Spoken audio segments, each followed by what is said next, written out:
Hello बच्चों, आज की क्लास में हम पढ़ने वाले हैं 11th क्लास के अकाउंट्स का एक और इम्पॉर्टेंट टॉपिक जिसका नाम है अकाउंटिंग और बुक कीपिंग। तो पढ़ने वाले हैं बुक कीपिंग और अकाउंटिंग के अंदर क्या डिफरेंस होता है। एग्जाम के लिए बहुत ही ज़्यादा इंपॉर्टेंट है। 4 नंबर का क्वेश्चन भी आ जाता है, एक नंबर के question, fill in the blanks, MCQ की फॉर्म में भी इसके क्वेश्चन आपको देखने के लिए मिल सकते हैं। तो चैप्टर हमारा चल रहा था बच्चों इंट्रोडक्शन टू अकाउंटिंग। आज हम पढ़ रहे हैं पार्ट 5। इससे पहले के सारे टॉपिक्स मैंने कवर करवाए हैं, तो लिंक डिस्क्रिप्शन में डाल दूंगा, आप चाहो तो वो वीडियोस भी देख सकते हो।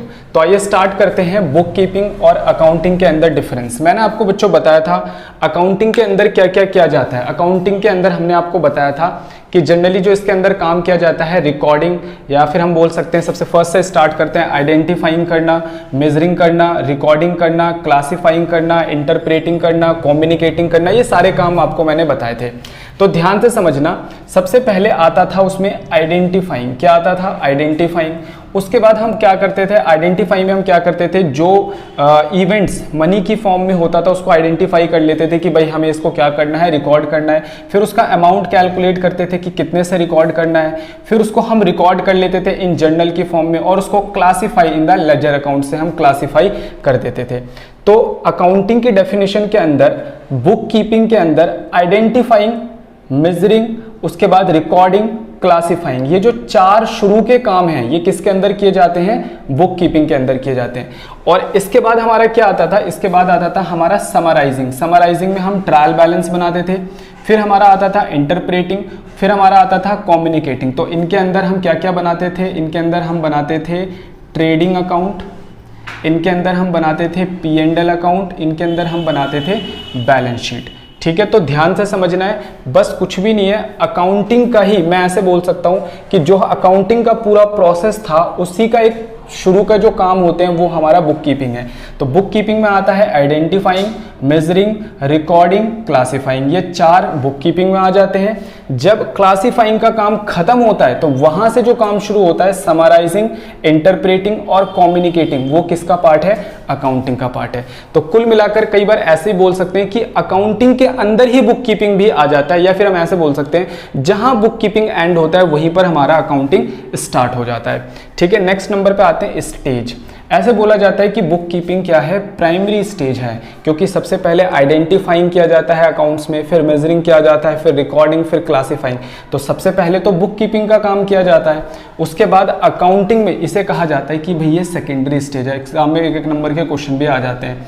It begin where the bookkeeping ends. कह रहा है कि जब बुक कीपिंग एंड होता है तो अकाउंटिंग स्टार्ट होता है। तो 2 डिफरेंस हमने यहाँ पर कवर कर लिए। थर्ड समझ लेते हैं, ऑब्जेक्टिव।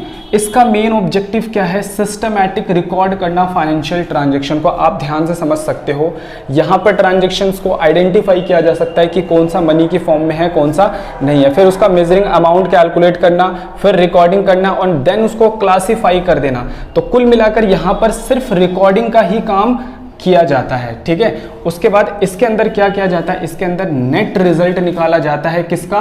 ऑपरेशंस का। यानी जो भी ट्रांजैक्शन हमने सिस्टमैटिक रिकॉर्ड बनाया, हमने आइडेंटिफाई करा, हमने मेजरिंग करा, हमने क्लासिफाइंग करा, ठीक है, तो जो भी काम हमने यहाँ पर करे उसका रिजल्ट यहाँ पे निकाला जाता है। और रिजल्ट निकालने के लिए आपको पता है क्या बनाना पड़ता है? Trading account. यहाँ से हमें ग्रॉस प्रॉफिट पता चलता है।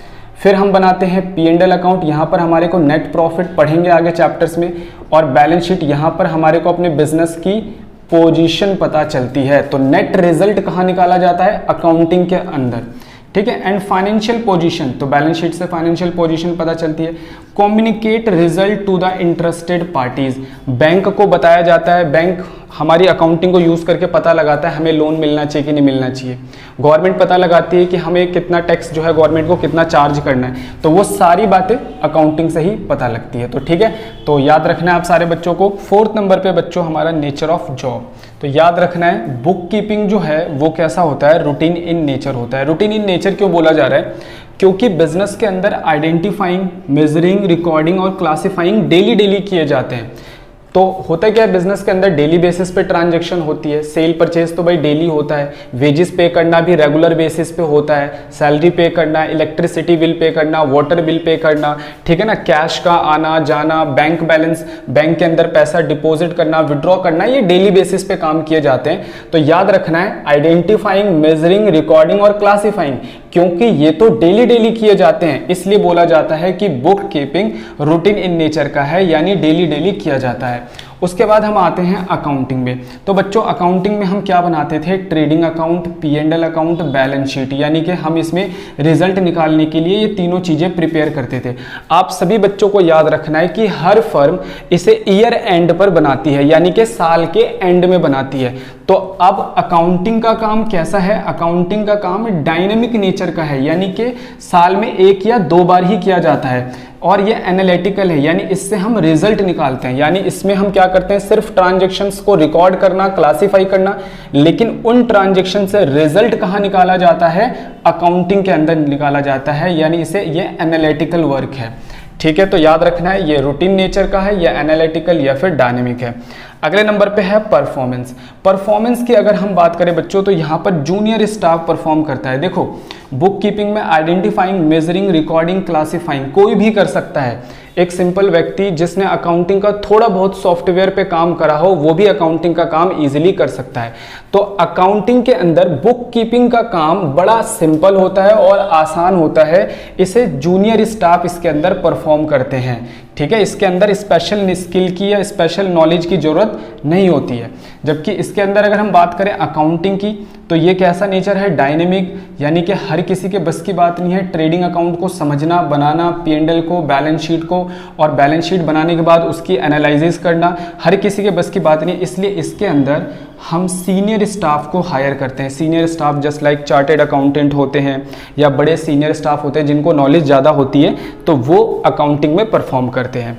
अगले नंबर पे स्पेशल स्किल की बात करें तो ये मैकेनिकल नेचर का है, डेली बेसिस पे किया जाता है, इसलिए इसमें स्पेशल स्किल की ज़रूरत नहीं होती है। जबकि अकाउंटिंग की बात करें तो ये कभी कभी किया जाता है, इसलिए इसमें एबिलिटी चाहिए, स्किल चाहिए।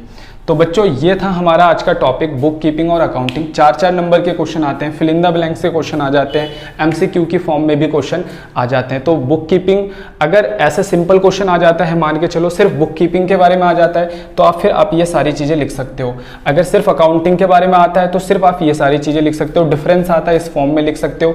एक नंबर का क्वेश्चन बीच में से उठाकर भी आपसे पूछ सकता है। तो आज की क्लास में हमने समझा अकाउंटिंग और बुक कीपिंग में क्या डिफरेंस होता है। आज की क्लास के लिए इतना ही।